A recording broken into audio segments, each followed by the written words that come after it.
Hello, I'm back with my second ever Gundam related video. In my first Gundam related video, I talked about and showed you this. Now I'm here to talk about and show you this. And if they look similar, well, it's not just your eyes. It's definitely very, very much by design and kind of just part of what I chose to be my progression into this hobby. So what I started out with was the entry grade standard scale 1/144th scale 1/144 scale RX-78-2. That's this model of Gundam in universe, what it's called. It's like saying RX-7 or something like that, but a specific one, which was the kind of the star of the original, at least anime adaptation of the Gundam story. This is entry grade, cost about $6 or $7 US. This is high grade, costs $9 or $10 US, so it costs a little bit more, exact same scale. This is the most common from what I've seen. Still a Gundam newbie.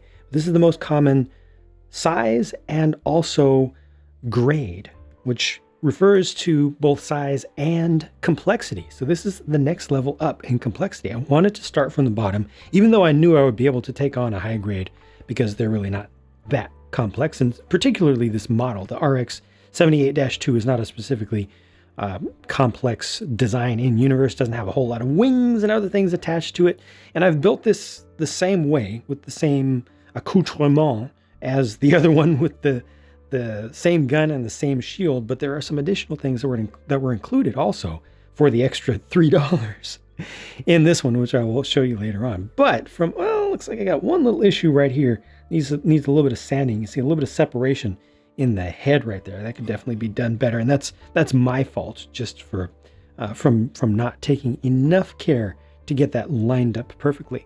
But again, I'll bring the entry grade one back into frame to show you that there are a lot of similarities here. Now, technically, these are different designs. They were probably sculpted by different individuals interpreting the same thing in universe, in slightly different ways. There's very slightly different proportions, and you can see some tiny details that are different. But for the most part, between these two at least, you're seeing very similar levels of detail for the most part. I'll show you some stuff that's more impressive about the high grade thus far, and I will get more into more higher grades kits in the future. I just wanted to start off, kind of start from the bottom, start from the basic stuff.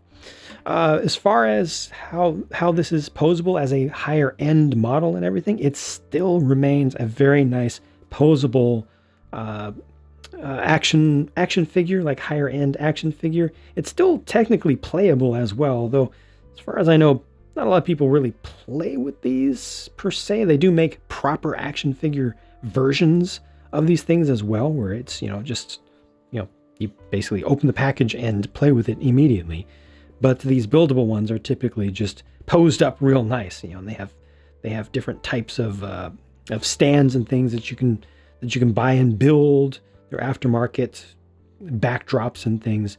But yeah, this one has very similar articulation with the doubled up joints at the elbows and also the knees, which allow you to really bend things together.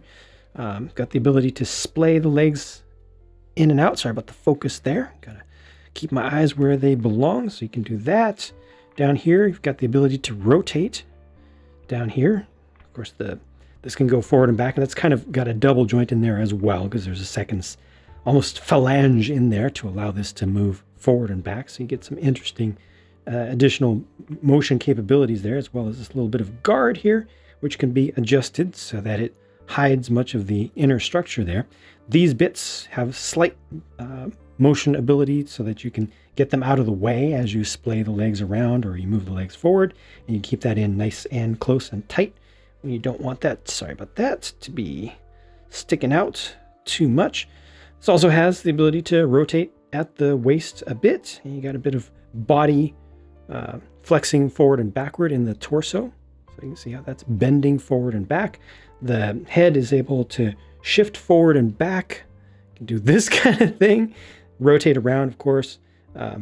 Twisting to the side. I don't remember if this one has a little bit of twist side to side. Got to be very careful with this one. And then the shoulders finally also have the inner shoulder joint, which is able to move up and down. And then outside of that, It has the ball joint for even more motion capability. So this can start to be brought across. The hand's also on a ball joint as well. Let's see how much I can bring this across. I've got the ability to rotate right here as well. And apologies again, I'm a newbie. I will continue to say that, even though it's a little bit of a dead horse at this point. I will learn over time about the different joints and probably a little bit about the history, because a given type of model, even at a given difficulty level or complexity level, will be different from year to year, and through the years they will redo them and have different sculptors and different engineers come up with different strategies for accomplishing the same thing. So just because you see one particular thing, maybe there's something you really like or you really don't like about how one particular Gundam is put together, you get a different model of the same thing at the same scale at a different time, or produced at a different time, you might get a different result from it. And I'm still learning about all these things. This high grade one here did come with a sticker sheet. I believe it's still called a sticker sheet. This one is foil based, so you can see it had some inserts, also individual eyes, and some things that went around the back. So more specifically on this, you can see there's a whole insert, which was a graphic. This is also a graphic down here that's added on, and it actually goes over a three-dimensional surface, so you have to be careful to kind of smooth it down and almost sculpt it down as well. Since it's made of foil, it's able to be bent and then to hold that shape. There's also an additional small foil sticker that went right up inside of here, and if I recall correctly, yes, around the back. This one too, just for a little extra detail. Now, I have not gotten into panel lining or any of the other weathering techniques yet. This is just using the stuff that comes directly out of the kit. I believe this one also has the yellow insert here, which the entry grade one, just going to recheck that. Yeah, the entry grade one did not have. Slightly different size there as well, but you can see a little bit more detail in this spot. There are several ways that you can connect the shield. I believe the shield can also be connected to the back when you want it to be, but this is presently in a hand. But let's talk about hands a little bit, because this set does come with multiple hands for different poses and to hold on to different things. So these are separate hand pieces. You got left and right open palm hands, and then this is a holding a grip. This is a right hand holding a grip. The left hand here has a semi-open grip on it, and the right hand that's on the model presently has the finger, which is a separate piece that goes up inside of the trigger guard. So it looks like it's about to pull the trigger on things.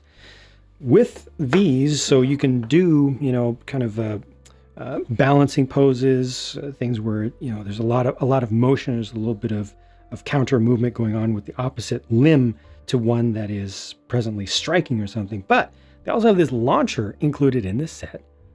So you build that up with just a handful of pieces. I believe this is the connection. I've not actually hooked this up yet, but this is the piece that will connect it to the back when it's not in use. So this is like a mega bazooka sort of setup right here. Not a whole lot of detail on this, especially would have been nice to see a little bit more in here. But again, this was just a $10 model, not a super high-end model. And most importantly, for me at least, this set also comes with the 2 beam saber blades. So these are like lightsabers, right? Like plasma swords. And this is a softer material. It is transparent pink.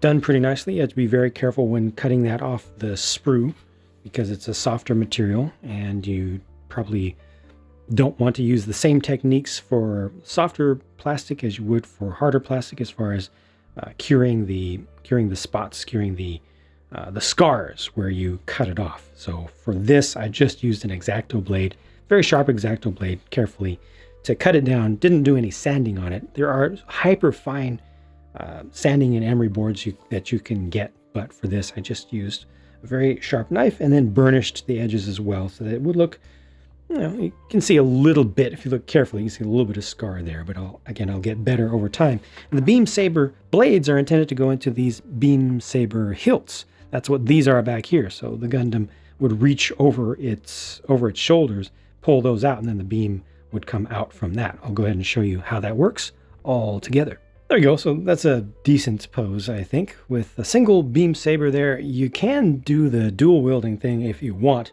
Just need to pop off the back of one of the hand pieces that was used to hold on to the shield, and pop the one from this hand, I believe, onto that. Little interchangeable pieces. They have some backing plates that have the finger extended, and then the ones that don't at all. They're just basically creating a closed fist like this here. But yeah, so you can do some interesting different things with this. I put the shield on the back and it's kind of twisted off to the side. The intent for the launcher is actually to be attached to the back of the hip, and you actually just remove a small little piece right here. You see there's a little extension. You can pull that out, and then this white ring or clip sticks into that. So you can attach a whole bunch of stuff on there at once, and that's one of the nicer things of this particular kit. Again, only one specific kit, only one specific HG version of the RX-78-2. There have been many of them. And once I spin this back around, I'll show you the box of the exact one, and I'll put things back to the way that they were with the default configuration. For me, just for the sake of being able to compare them side by side. Although, I don't know, I'm starting to really like that beam saber. Maybe I'll take that back. But maybe I'll leave it just with the beam saber for now on display.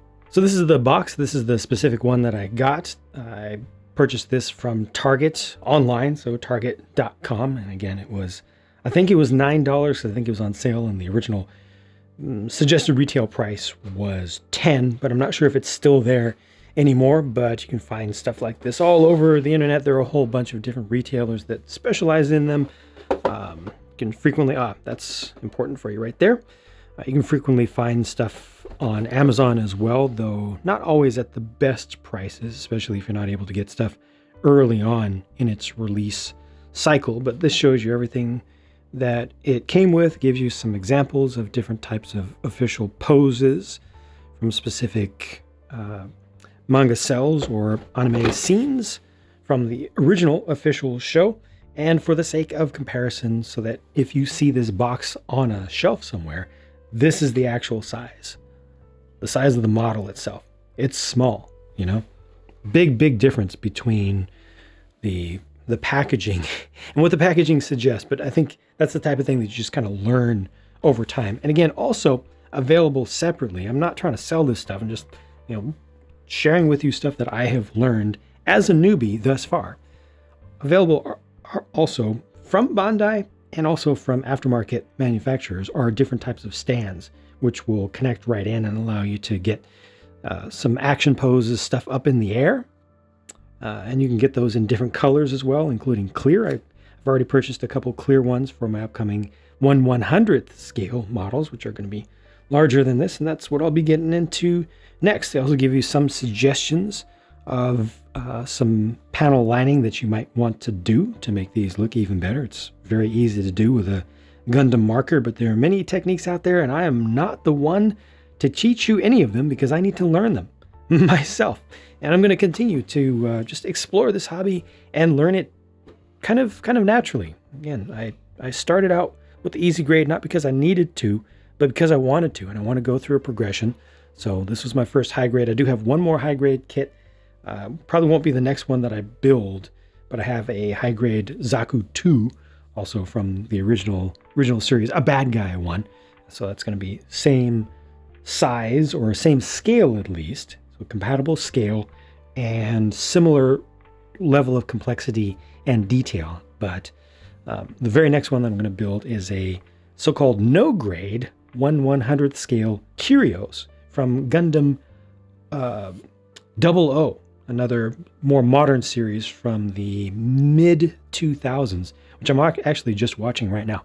Anyway, enough about my life story. Just wanted to show this and share where I'm at with Gundam stuff thus far early on. Thank you for watching. Thank you for your time. More to come, and I'll talk to you again soon.